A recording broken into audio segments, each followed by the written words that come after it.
This is my great-grandmother's. This house was built in 1872. Pag tayo mo dito, 360 degrees kita mo lahat. Na mata, Oro, lata, mata. oro, lata.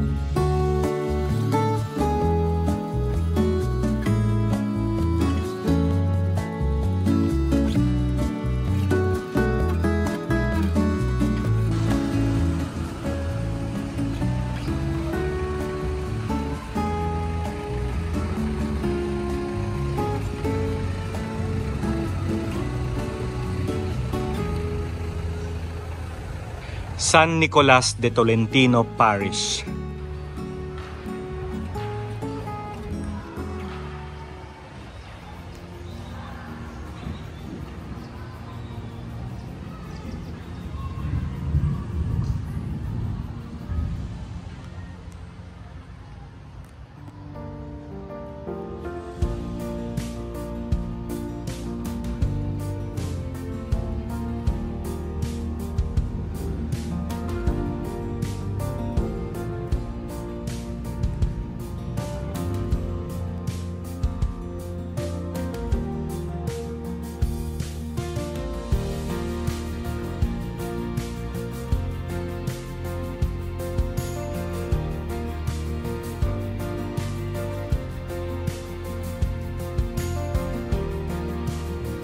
Okay mga Chibero, nagbabalik ulit tayo dito sa Talisay, and anong last time na galing ako dito, hindi sila nag-aalaw na mag-vlog tayo dito. Pero ngayon, dahil kasama natin si Mr. Raymond, mag-feature natin ang bahay, ang Balay Tanad Dikang. So itong mga mga coral stone. Wow. Grabe. Akala ko semento lang, yung pala coral stone pala ito.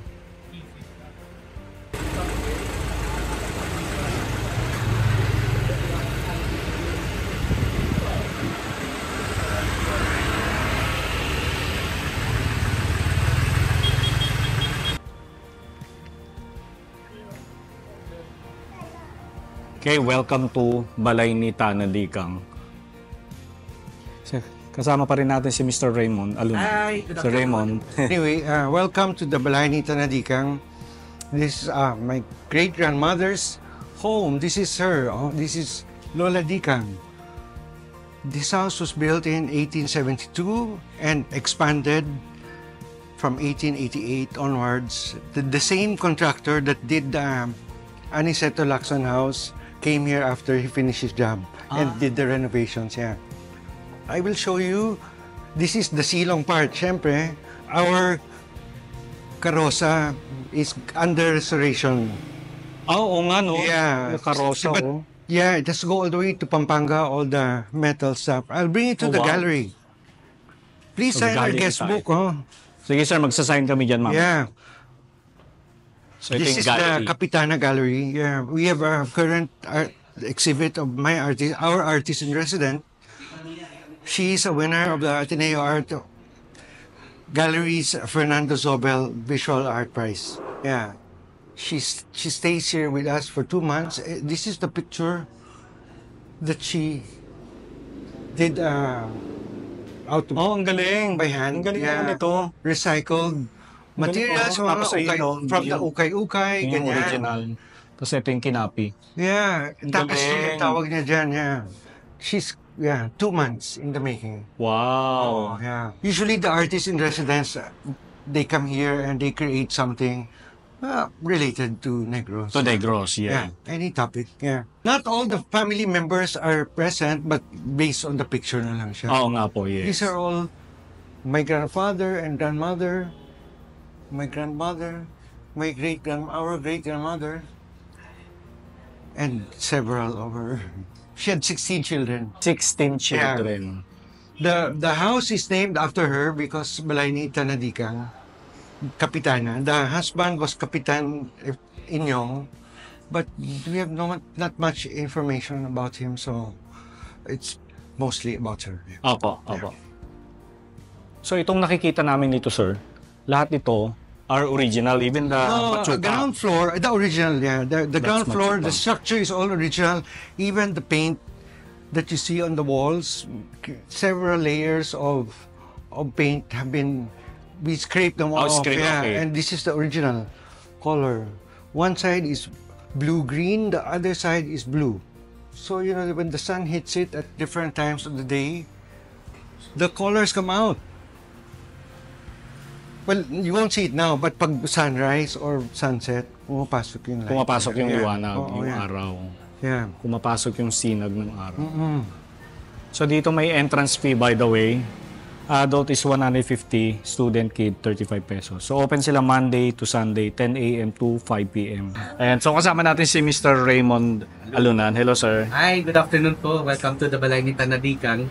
So, as mentioned no, ni Manong Aji, so the house was built in the 1870s and there was a renovation happened by 1888, and through the years no, while Tanadikan was still alive up to her death in the 1940s, may mga dagdag siya. She keep on updating the house. It's more on, mahilig siya talagang, gusto niya, pinapakanda yung bahay niya. That's why on her last breath, talagang she see to it na secured yung bahay na ito. This is a typical bahay na bato, no? The house, this is the matriarch house, no? Or the family house of the Lizares and the Alunan. To mention, the name of the owner was Don Efegenio Lizares, and together with his wife, Doña Enrica Alunan, and they were blessed with 17 children. So, tatlo namatay at a young age.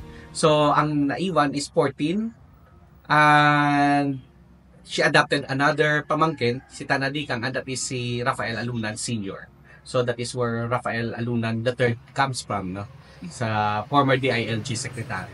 But anyway, back to the Lizareses. So ang naiwan is 8 girls and 6 boys. Okay. One of the 8 girls, no?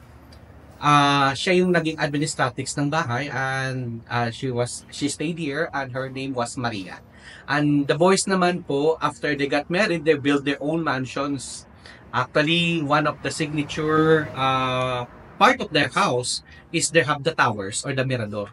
The reason for that, it's parang kahit malayo na sila kay mama nila, they can see their mom. Oo from nga.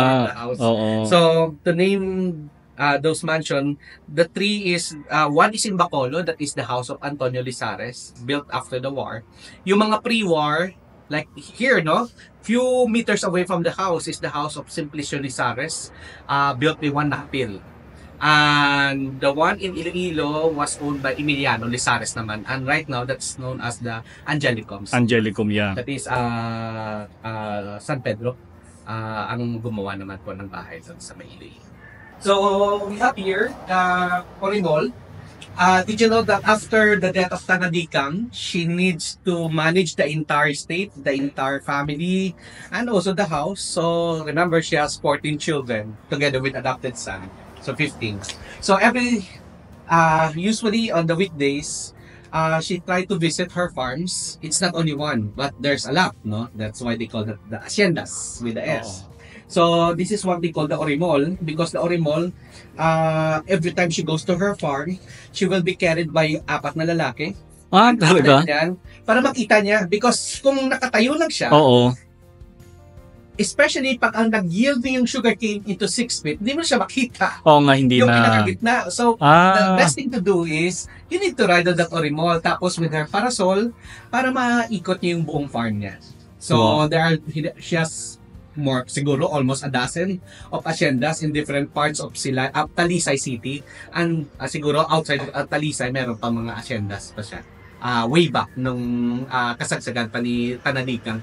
Ang Tanadikang, she's just only siguro mga below 5 feet. Maliit lang siya. They call Pitit. it katitiya. Katitiya. So that's the height of a Filipino. Like Rizal, no? Rizal is short. So imagine the height of the lalaki kanya naka-short kay Rizal. Ano pa yung babae? Oo nga, mas Shorter maliit pa. Oo. That's the reason why they have that Orimol. Anong tawag uli sir? Orimol. Orimol. Orimol. That's the... it's like a pungka, no? Oo. Dun sa karo pa sa mga santo, pongka, something, dinalagay ito sa shoulders para makita nila yung, para mag-procession. But for her naman, when she go to her farm. So, siguro days, you know, she needs to especially her daughter, no, si Remedios, pag-aakyat sa ibabaw, hindi yan naglalakad, so she will be carried with that Orimol going up. Oh, really? And also siguro ang iba dahil sa katandaan na, Oo. so that it will be easier to them to go up. So ginagamit nila itong Orimol. It still works. And Oh, ginagamit galing. na siya up to now. So, akit tayo. So anyway, so this is what we call the descanso area. Descanso. So, there's the descanso, there's the caída on the landing area dun sa second floor. So the descanso area, meaning this is the rest area before you ascend to the second floor. Imagine there's no aircon before, no? Wala pa namang aircon yung mga sasakyan back then. And also, some of them is in the karwahe. When they go down from the door, or sometimes pagbaba dyan, diretso dito. Tapos, before you ascend to the second floor, you need to fix your hair, You're here, oo. how you looks. Et- So, they have that bastonero and they have that the espejo so that they can fix first before they can go upstairs, no? Or to the second floor. The reason for that, para hindi ka naman parang bruha. Oo nga. Makatalo si mama. Ang itsura mo galing biyahe, parang bruha ka na. Oo nga, no. So, kailangan nakapag-ayos ka before you face the lady of the house. Oo. And that is Tanadikan. And you will notice, the floors here are all wooden pegs. No? And these are original, sir, Yes the floor. po. So, may mga, kanya, Oo instead nga. of pako, so yun, pako niya, kako yung pako niya. Oo. Oo nga, no, sir, no. Pako, yan kanyang pako. So, some of the pako is made out of kamagong. Or more or less is kamagong kasi yan ang pinakamatigas na kahoy. Nakahoy, yes. Yeah, kamagong. Oo, kamagong. Sige. So, from here, this area naman, this is the Grand Escalera. Actually, Wow. why they need to have a rest here? Because ito yung pinaka mataas na aakyatin mo dito sa second floor. So, diretso-diretso na. So, the hagdan has 4 na storya nito. Number 1 is yung railings, Ay, oo nga. yung clip para sa carpet, and her carpet that she wants here is blue. She doesn't like a red because blue, that is her Color. favorite color because that's her devotion to the Our Lady of Miraculous Miracle. Okay. That's why sky blue yung mga color. Number 2, the rose vine with thorns, yung hagdan, it's a sign of protection so that the bad spirits cannot go up. So may mga beliefs siya, no? Mga pamahiin. That's why may mga thorns. Yung kanyang vines. Oo. Tapos, Sa iba another tong thing hagdan about nila. this hagdan na ito is facing to the nasidlangan. That is katungdan. What is nasidlangan? Meaning that Silangan. is east. Oh. Ito naman, katungdan, meaning that is west. Meaning, katungdan, from the root word, nagtunod, nalunod, Oo, nalunod. nag-sunset. Sunset. Oo. Ang nasidlangan, meaning kung saan nag-shine. Sunrise. A sunrise. Oo. So, that is nasidlangan because that's good luck. That is bad luck. Oo. Katulad din yung pang mga bakit na natuntahan. Tapos, another thing is, this hagdan is not counted by numbers, but it's counted by the word oro, plata, mata. So, Oo. right here, oro, Oro. plata, mata, oro, plata, mata, Oro, plata, mata. oro, plata, mata, Oro, plata. Plata, Silver. is, silver. Silver, It's mean yeah. silver. It is a symbol of neutral. Yeah. So that's the plata. So this area naman, Wow. po, this is the receiving area where they used to receive their guests on this area dito. So dito, this is where they can have their merienda or some things na mga sweets, na mga treats. So, mga pastillas, candies, or whatever. So, every time they come up here, no, may mga bisita, this is where they can have their sweets. Sweets, yeah. And also, sometimes siguro may pitchel ng tubig dyan so that because kung pagod ka galing sa labas, at least you have a pitchel of water dyan. Oo. And when you reach this area, this is what we call the caída section. Caída from the root word caer in Spanish. Caer meaning i-drop. You drop something. Anong hinuhulog nila? It's not coins, it's not their shoes, it's not their jewelries, but it is the trains of their skirts. Back then, in the olden days, no, ang mga lola natin po nakasuot ng saya like that one on the Oo. photo.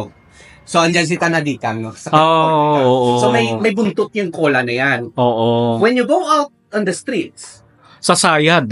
sa sayad. Sayad So, siya. pag-accumulate ka ng lahat ng mga dust on the road. So, what they need to do is, they will tuck that on their waist. I see. So, meron yung yabero na clip, and that is where they will,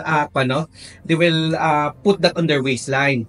Tapos, dito sa may paanan, makikita mo lang dito yung dulo ng half slip.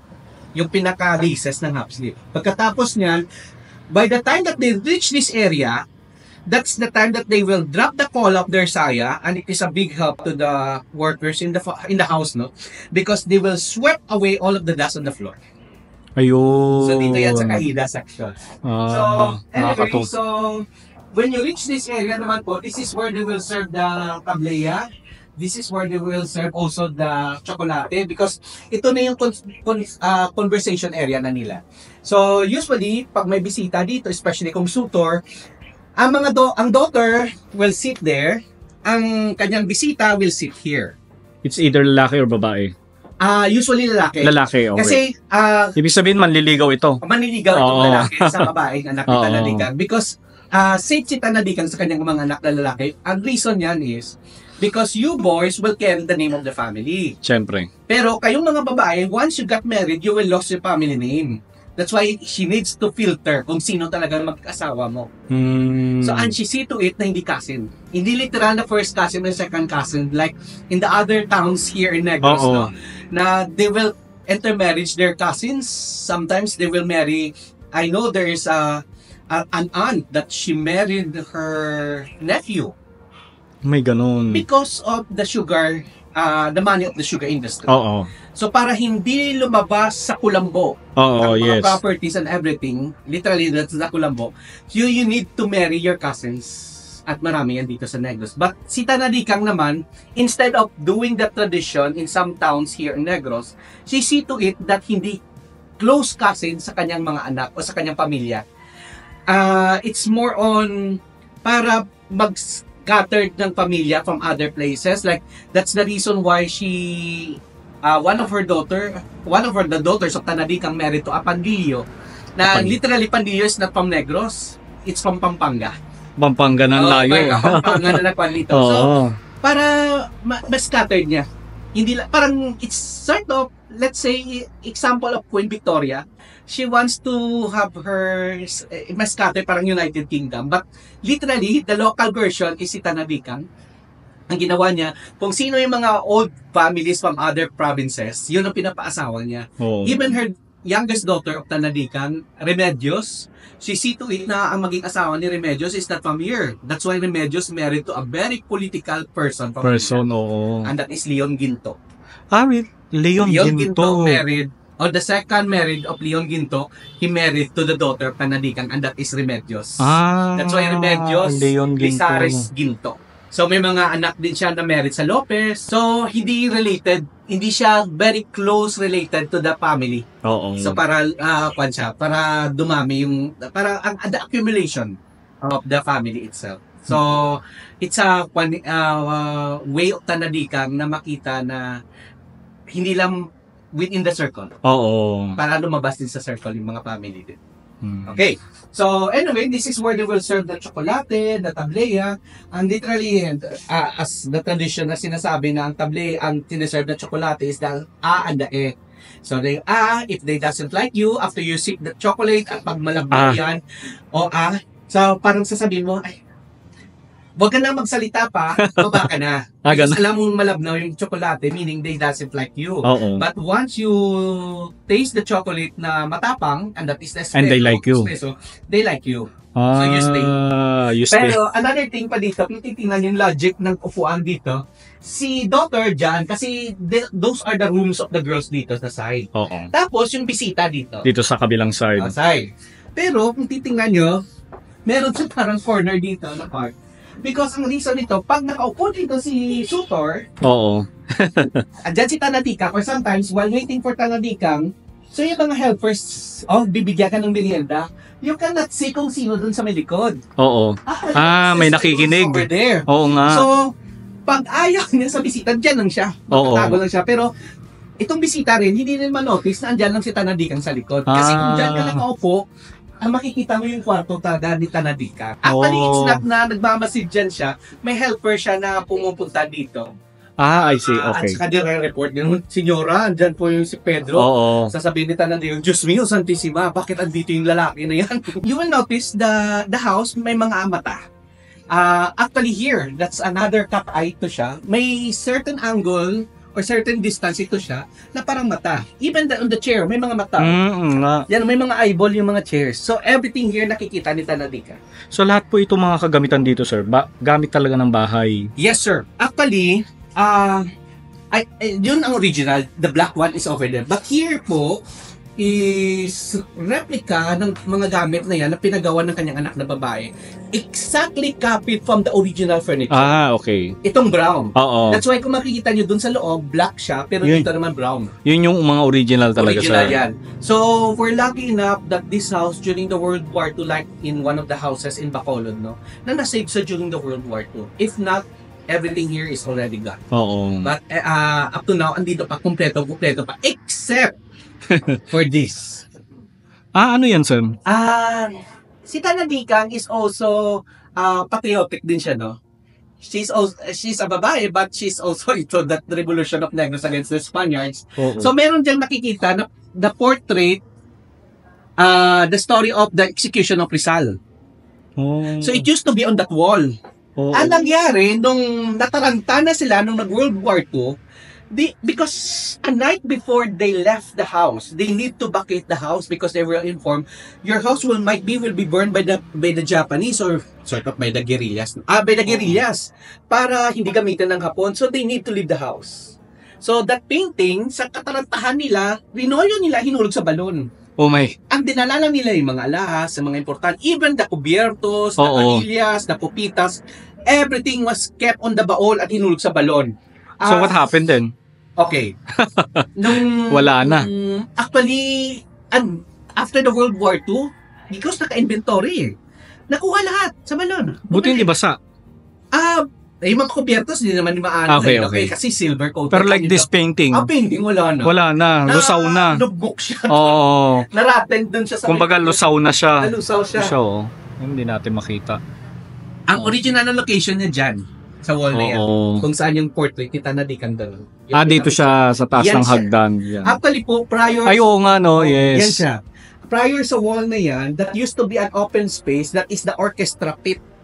Oh. Remember when you visit the Yulus Park, there's that balcony? Oo. Tapos doon may dalawang pickup chair. Dito naman po, that area, that is where the orchestra, katulad din doon sa kabila, sa Yulo, no? May orchestra pit din siya. So yan ang kanyang orchestra pit.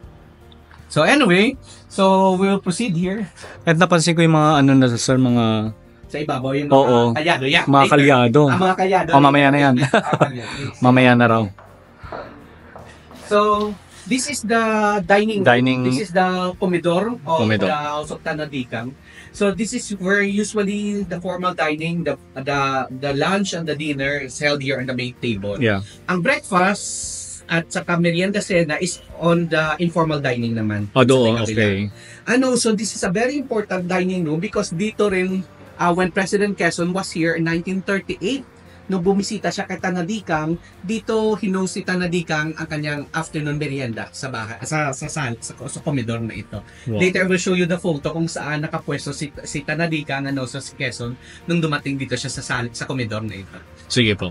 These are the collection of the copitas and the cubiertos of Tanadikang. Wow. And everything inside here has her initials.